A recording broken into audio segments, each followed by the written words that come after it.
Hello sir, जय गुरुदेव। जय गुरुदेव। Sir, एक सवाल आया आज। ओके।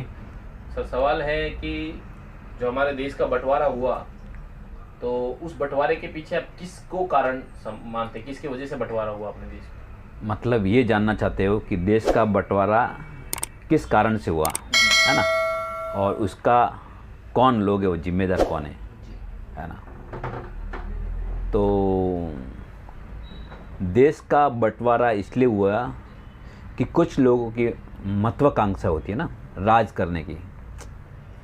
जब राज करने की महत्वाकांक्षा होती है और राज करने की महत्वाकांक्षा उठती है तो जनता को मोहरा बनाया जाता है। भोली भाली जनता को, जिन्हें पता नहीं रहता है, उनको एक सपना दिखाया जाता है, एक लालच का सपना दिखाया जाता है, और वो लालच के सपने में बेचारी जनता मारी जाती है।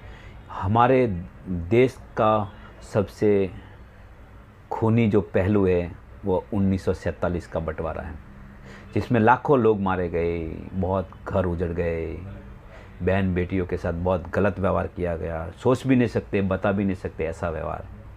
कितने भाई भाई अलग हो गए, बिछुड़ गए, लाखों लोग इधर इधर हो गए। हमने ऐसे लोगों को माफ़ कर दिया जिनके वो कारण थे, उनके कारण ये सब हुआ। उनकी महत्वाकांक्षा थी सत्ता को पाना, राज करना, और उसके लिए गरीब लोगों का जो भावना, जो एकदम इनोसेंस थे, जिनका निर्दोष थे, जिनका कुछ गुनाह ही नहीं था, वो एक सपने के लिए कि मेरा देश बनेगा, उनको सपना बताया गया। दूसरों को सपना बताया कि हमारा देश बनेगा जहाँ हम रहेंगे, खुशियों से रहेंगे। उनके सपनों को ऐसा ग्रहण लगा कि उनको पूरा तोड़ दिया गया। उनकी आज भी अगर आप उनके बारे में बात करते, उनके बारे में सोचते, बंटवारे के समय ज़रा भी आपकी जहन में आती है तो आज भी आपका खून खौल जाता है, आपका रोंगटे रोंगटे खड़े हो जाते हैं। और सबसे बड़ा बात है कि मैं उस गुनहगार को, ऐसे लोगों को मैं नाम नहीं बता सकता, आपको खुद को पता है। हमने एक गलती की, अगर छोटा सा भी कोई गुनाह करता है तो हम उसके गुनहगार के कैटेगरी में गुनहगार को खड़ा करते हैं। लेकिन हमने ऐसे गुनहगारों जिन्होंने लाखों लोगों को मरवा दिया, उनको गुनहगार नहीं बनाया, उनके गुनहगार कैटेगरी में खड़ा नहीं किया। उनको खड़ा करना चाहिए था, उनको सज़ा मिलनी चाहिए था, उनके ऊपर वो बंटवारे का स्टैम्प मारना चाहिए था। लेकिन हमने ऐसे लोगों को सत्ता दी जिन्होंने देश का बंटवारा किया। हमने ऐसे लोगों को आइकॉन बनाया जिसने देश का बंटवारा किया, लोगों को मारा, उनको जीवन, उनका इतने सालों का आशियाना उजड़ गया, कितने सालों से रहते इतना पूरा परिवार उजड़ गया। हमने ऐसे लोगों को आइकॉन बनाया उसके बाद में।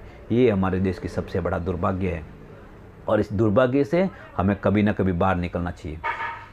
जब देश का बंटवारा हुआ, क्या वो बंटवारे से वो प्रॉब्लम सॉल्व हो गई? क्या आज नहीं हुई, उल्टी वो प्रॉब्लम्स, जब कुछ भी चीज़ें अगर गलत डिसीजंस पे हम लेते हैं और कुछ गलत डिसीजन कुछ होता है तो उसका प्रभाव भी आगे वाले आने वाले टाइम में गलती होता है। और वो टाइम है, और ये टाइम में गलती है।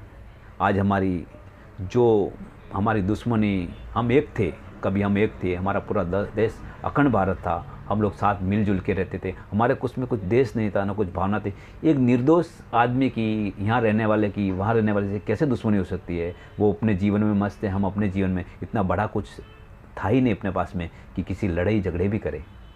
ये सब सत्ता के लोभी, जो सत्ता पाना चाहते थे, कुछ सातिर दिमाग के लोग, षड्यंत्र वाले लोग, कि लोगों को मरवाए फिर अपना राज करें, और उनको लोगों को, बेचारों को मरवा दिया गया।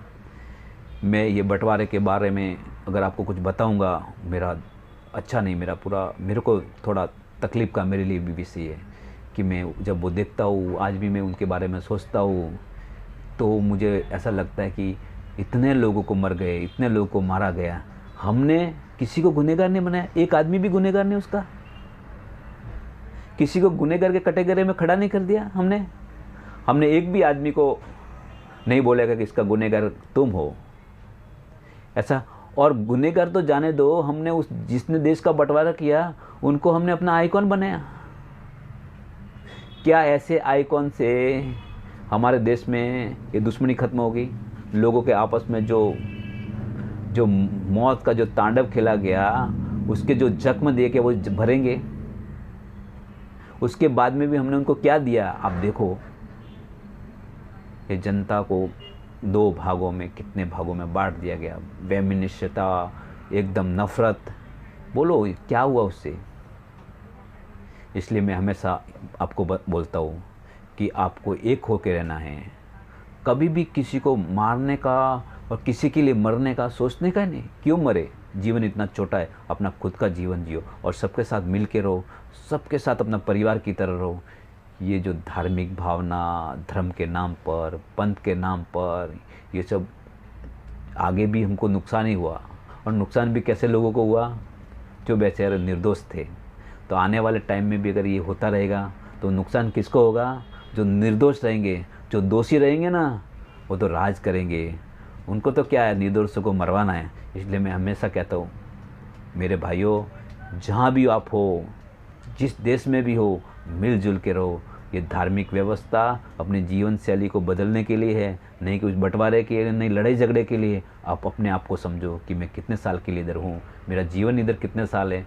खूब जियो, खूब मस्त रहो। और बंटवारे के गुनहगार है, हमेशा है और वो रहेंगे। और वो गुनहगार हमने और आपने उनको गुनह का कटघरे में कभी खड़ा करना पड़ेगा। हमें ऐसे लोगों को हमको सपोर्ट करना पड़ेगा जिन्हें बंटवारे का, जिसने ना बोला था बंटवारा नहीं होना चाहिए। क्यों बंटवारा हो? बंटवारा हुआ तो क्या परिवारों का बंटवारा हुआ? बंटवारा हुआ तो पब्लिक इधर उधर हुई। राजनीति को तो लोगों को मिला ना, पॉलिटिक्स जिसमें वो करते थे उनको तो बहुत कुछ मिला, उनको तो राज मिला। उन्होंने तो राज का भोग किया, अपने परिवार के लिए पूरी व्यवस्था का निर्माण किया, अपनी सातों पीढ़ियों के लिए अपना सब कुछ बना दिया। लेकिन गरीब आदमी तो गरीब और रह गया ना।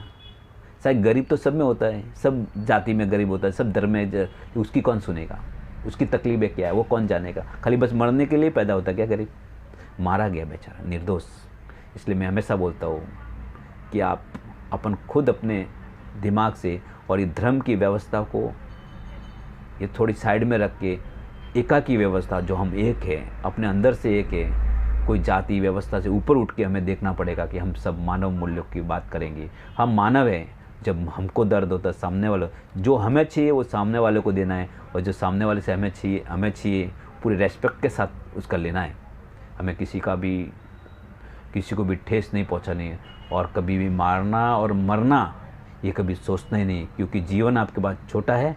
खूब जियो और मज़े करो। चलो, जय गुरुदेव।